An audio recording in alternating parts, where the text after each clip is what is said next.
amigos, que a paz de Jesus esteja entre nós. Você já se sentiu começando o dia irritada, aborrecida, pronta para descarregar sua ira sobre qualquer pessoa? Um sentimento de que algo ruim está prestes a acontecer? Uma tristeza sem razão aparente? Uma vontade de chorar? Uma angústia? Dificuldade de concentrar-se em motivos otimistas? Sem ambiente íntimo para elevar o pensamento em oração ou concentrar-se em leitura edificante? Já parou para pensar quantas vezes isso aconteceu na última quinzena? Estude seu comportamento e emoções e ajude a você mesma. Levante a hipótese de uma influência espiritual ou obsessão. É o que nos alerta o espírito André Luiz pela psicografia de Chico Xavier no livro Estude Viva. Esse assunto tão comum, tão do nosso dia a dia, merece ser refletido por todos nós. Para pensar sobre isso, é importante que primeiro nos lembremos: somos espíritos imortais. Esse é um ponto importantíssimo para compreendermos o que está acontecendo conosco. Somos espíritos imortais. A alma é um espírito encarnado, sendo o corpo apenas um envoltório físico.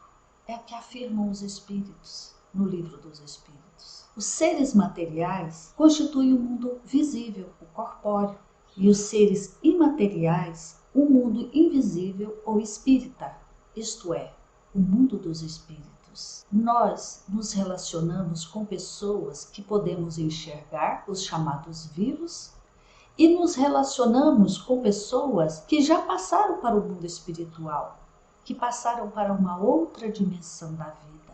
Esse é um ponto fundamental. Nós, além de sermos imortais, vivemos em duas dimensões. Nos relacionamos com seres encarnados, que podemos ver, e nos relacionamos com aqueles desencarnados. Eles são iguais a nós. Vivem, amam, odeiam, sofrem. A diferença é que nós temos um corpo carnal e eles não. A vida continua e nós somos os mesmos após a morte. Guardamos amor, gratidão, ódio, vingança. Os espíritos bons e maus convivem conosco e nos podem influenciar. Nós podemos sofrer a ação dos espíritos obsessores. Mas o que é a obsessão? A obsessão é a ação persistente que um espírito mau exerce sobre um indivíduo, afirmam os espíritos no Evangelho segundo o Espiritismo. O processo obsessivo é sempre exercido por espíritos inferiores. Espíritos superiores jamais submetem a nossa vontade. Só nos influenciam para o bem e assim deixam a nossa livre escolha. Então, o processo obsessivo sempre é característica de um espírito mau. Como acontece o processo obsessivo?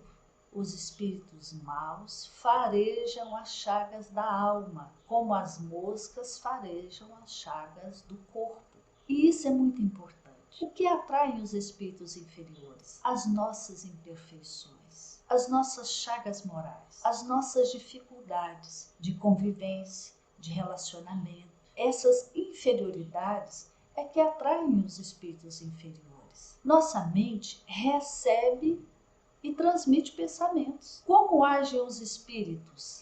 Pensamentos repetitivos, ideias e imagens insistentes. Por isso que é importante que estejamos atentos. Quando um pensamento que não é comum, não é nosso, insistentemente, perseverantemente, nos assalta o mundo íntimo, é preciso ter atenção. Se a nossa tolerância, a nossa irritabilidade está maior a cada dia, preste atenção.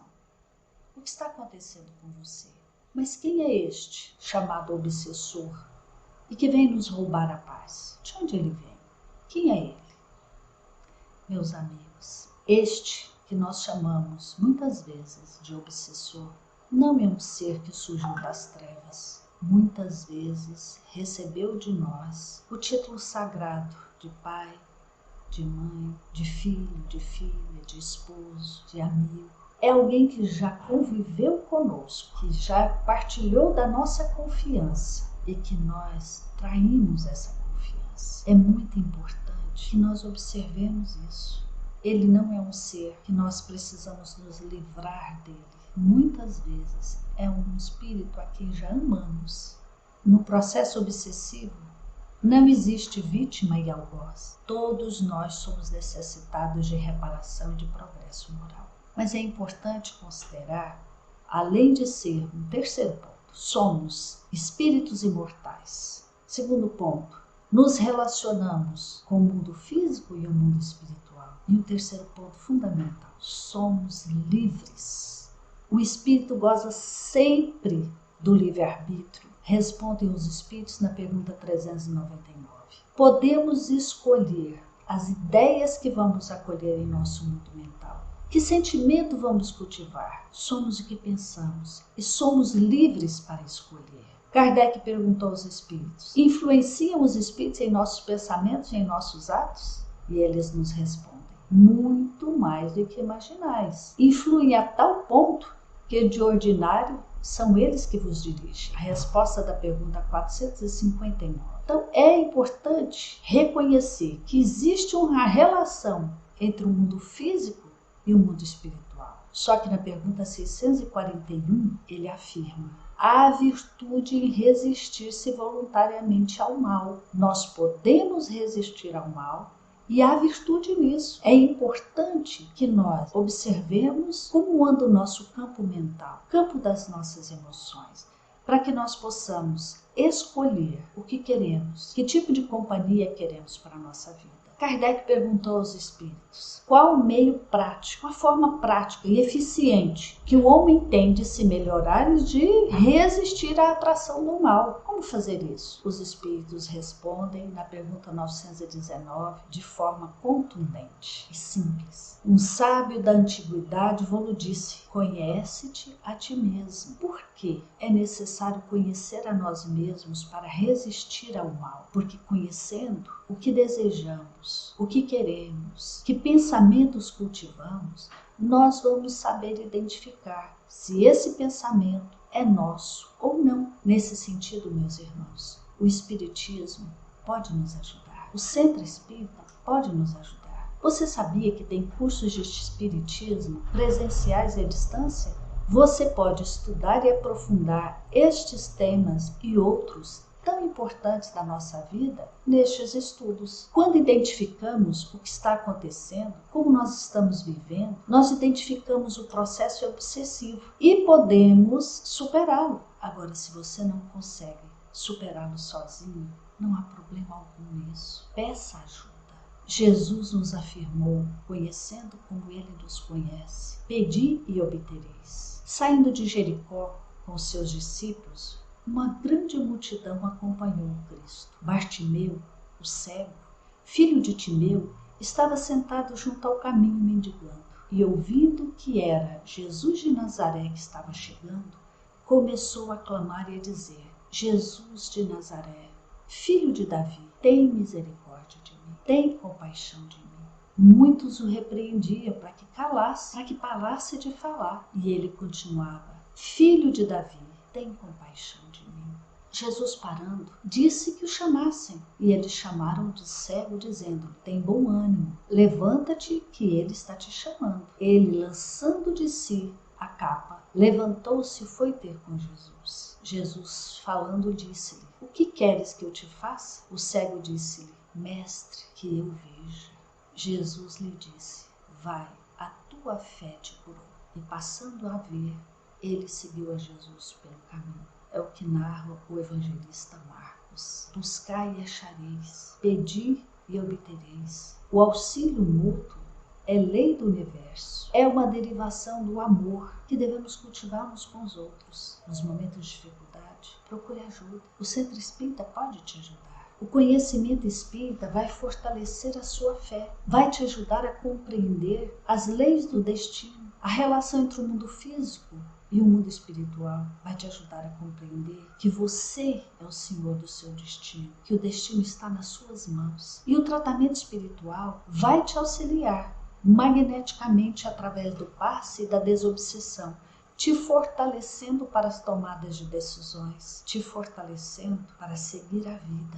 Mas o tratamento espiritual pode ser dispensado à distância? Essa é uma dúvida muito comum. E é uma dúvida que André Luiz relata no livro Nos Domínios da Mediunidade. E o espírito orientador do trabalho de passe, o irmão Conrado, responde. Olha a resposta dele. Sim, desde que haja sintonia entre aquele que administra e aquele que recebe. Então, se há sintonia entre aquele que pede o auxílio espiritual, ele irá receber. Nesse caso, diversos companheiros espirituais se ajustam no trabalho de auxílio, favorecendo a realização, e a prece silenciosa será o melhor veículo da força curadora. O tratamento espiritual pode sim ser dispensado à distância. Você pode receber o passe em seu lar. Quem vai administrar o passe? Os prepostos de Jesus, os espíritos superiores que trabalham em nome do Cristo pelo bem da humanidade, irão no seu lar te aplicar o passe, conjugando as energias da equipe de médiuns que está orando por você. Se pudéssemos perguntar a Jesus onde a cura da obsessão e das doenças, o que ele responderia? Jesus, por certo, repetiria o que disse ao cego Bartimeu: filho de Timeu, a tua fé te curou. A fé é humana e divina, afirmam os espíritos. A fé em si mesmo é muito importante. Você é um espírito livre, responsável por seus atos, por suas escolhas, por seu pensamento. Lute contra os pensamentos de tristeza, lute contra os pensamentos de ódio, de vingança. Não permita que o outro, encarnado ou desencarnado, se aposse, ocupe o espaço da sua mente e da sua vida. A fé em Deus, você não está só. A promessa de Jesus é verdadeira. Não vos deixarei órfãos. O barco da sua existência está em suas mãos. Você é o timoneiro, você é o condutor. Se tiver dúvidas quanto ao caminho a seguir, ore, peça ajuda. Como o cego Bartimeu, peça, Senhor, que eu veja. O tratamento espiritual, presencial ou à distância, pode te ajudar. Conheça o Espiritismo.